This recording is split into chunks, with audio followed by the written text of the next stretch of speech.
The United Nations is warning of a worsening humanitarian catastrophe in Ethiopia. On Friday, UNICEF said more than 100,000 children could face extreme starvation in the next year as a result of major fighting in that country's northern Tigray region. Today, USAID Administrator Samantha Power leaves for the embattled region in hopes of easing what is now the world's worst hunger crisis in a decade. The pictures out of Tigray are heart-wrenching. Children in the streets, families in disarray, all under the threat of starvation. Food convoys have been barred from accessing the region. It's been over a month since the last one made its way through. Our worst fears about the health and well-being of children in that conflicted region of northern Ethiopia are being confirmed. At a press conference on Friday, UNICEF spokesperson Marixe Mercado said aid workers need unfettered access to prevent famine and assaults like the one she described on a young woman. She watched her grandmother get killed.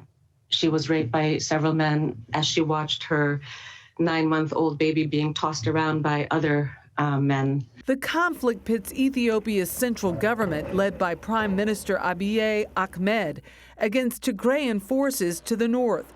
The two sides had fought together in a previous conflict with neighboring Eritrea. The peace deal brokered by Ahmed won him a Nobel Prize in 2019. And now he's embroiled in this catastrophe. How does that happen?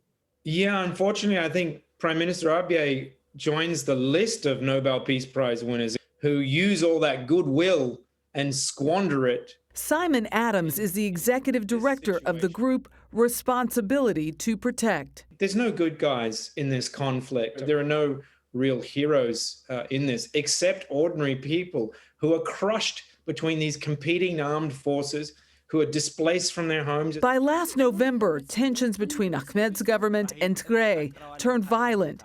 It's estimated that millions have since been displaced, a current humanitarian crisis not seen in Ethiopia since the 1980s. The head of USAID, Samantha Power, is heading over, in fact, today.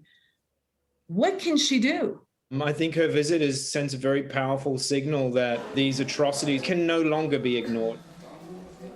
Adams says the 100,000 children that the UN warns are facing threat of starvation should be 100,000 reasons for all sides to end this conflict right now.